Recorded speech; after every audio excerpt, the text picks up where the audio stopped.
Oke, materi kita selanjutnya untuk CSS layout yaitu masalah padding. Saya sudah membuat sebuah file yang bernama padding.html. Kemudian satu buah file lagi yang saya beri nama style3.css.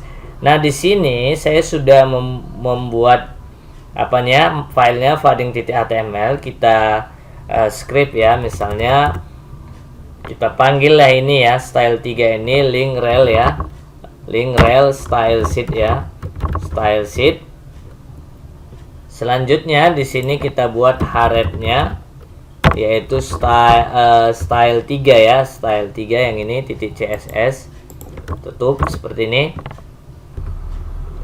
Selanjutnya di body ini kita buat misalnya lorem ya, lorem. Kita tulis gini ya, langsung dia lorem. Seperti ini, kita enter aja.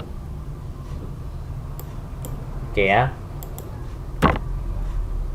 Selanjutnya kita buat script di style3.css ini. Tapi sebelumnya kita kasih div loremnya ini ya. Divnya kita kasih di sini ya. Oke. Selanjutnya kita pergi ke file style3.css. Kita tutup aja dulu ini, banyak kali. Nah, ini dia. Kemudian kita buat div ya, seperti ini. Misalnya kita kasih width-nya, misalnya 400 ya pixel. Kemudian height-nya kita buat juga 400 pixel. Kemudian kita kasih background color misalnya light sky blue ya.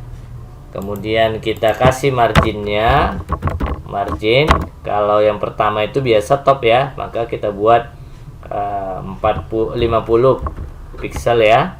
Kemudian kiri dan kanannya kita buat auto. Nah gitu ya. Nah, kalau berikutnya padding ya, kita kasih paddingnya, misalnya saya kasih paddingnya 30 pixel seperti itu ya.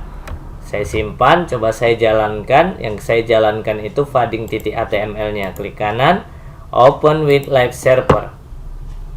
Kita lihat hasilnya.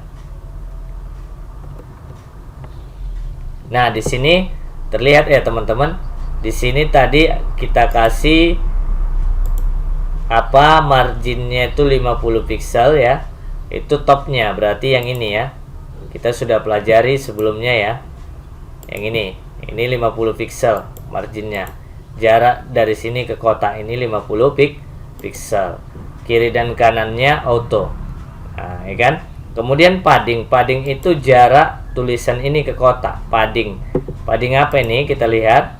Nah, ini pasti urutannya sama, top. Padding topnya itu 30 pixel. Nah, ini. Padding top. Nah, ini dia. Jarak tulisan ini ke kotak ini. Ya. Itu sebesar 30 pixel. Kalau kita lihat, klik kanan,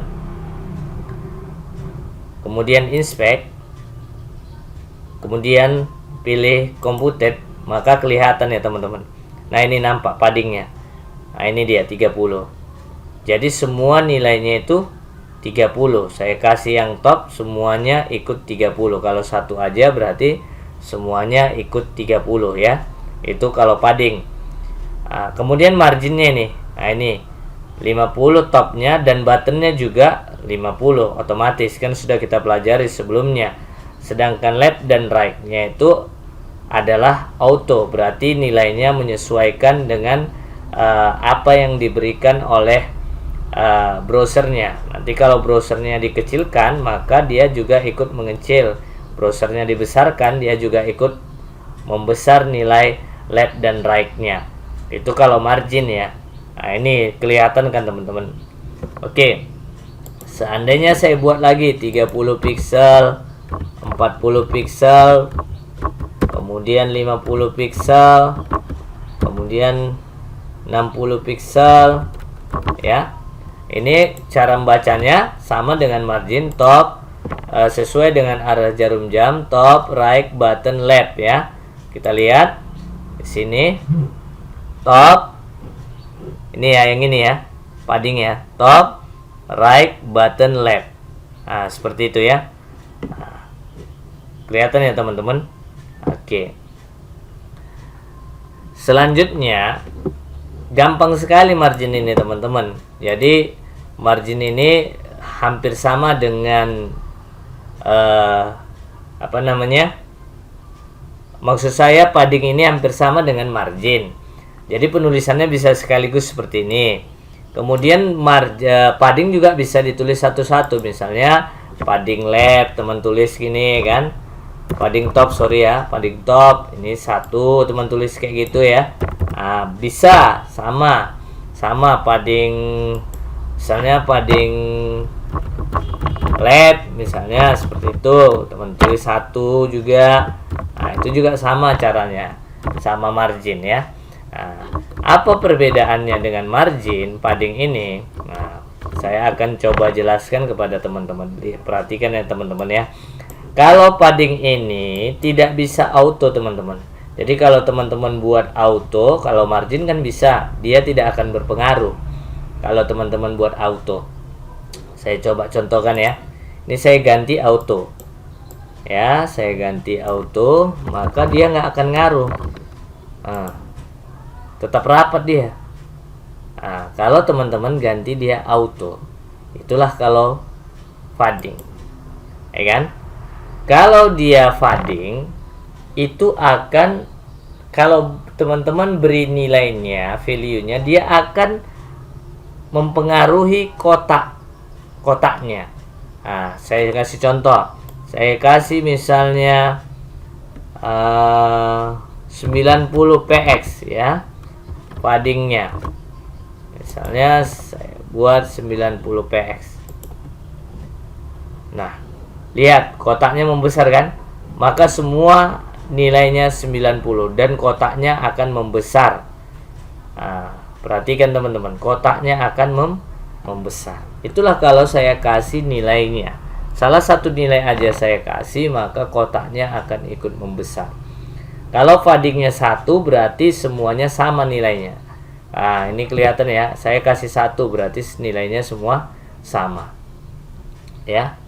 Itulah kalau kita gunakan padding. Kalau saya kasih paddingnya satu lagi, misalnya 50. Lihat. Nah, lihat ya teman-teman. Nah, ini ya. Yang ini top ini kan sama dengan button nanti nilainya. Yang ini left dan right-nya. Seperti itu. Nah, dia mempengaruhi lebar kotaknya. Kotaknya akan lebarnya membesar. Nah, seperti itu ya. Nah, yang berikutnya, padding. Padding tidak bisa dikasih nilai negatif, teman-teman. Contoh, saya kasih nilai negatif, maka kotaknya akan tetap tidak pengaruh. Nah, dia tidak mempengaruhi. Paddingnya juga akan rapat seperti ini. Karena nilainya negatif. Nilai negatif tidak akan mempengaruhi padding.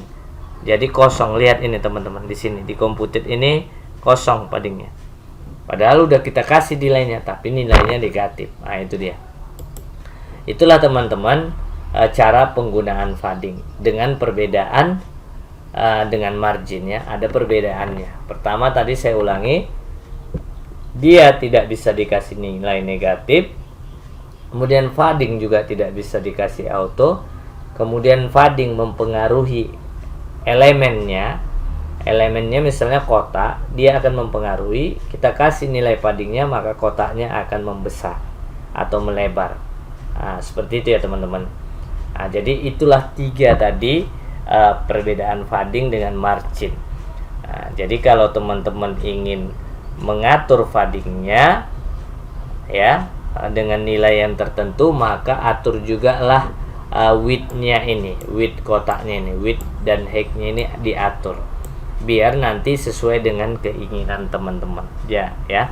Kalau tidak diatur, dia akan membesar, maka kecilkanlah width atau height-nya ini, dua-dua dikecilkan biar nanti dia tetap seukuran yang teman-teman inginkan.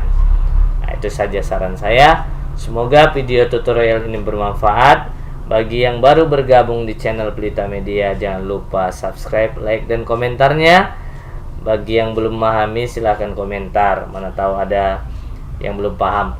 Kemudian bagi yang baru bergabung jangan lupa subscribe-nya juga. Yang sudah bergabung tolong dibagikan kepada teman-teman kalian agar mendapatkan informasi yang sama dengan kalian. Terima kasih. Assalamualaikum warahmatullahi wabarakatuh.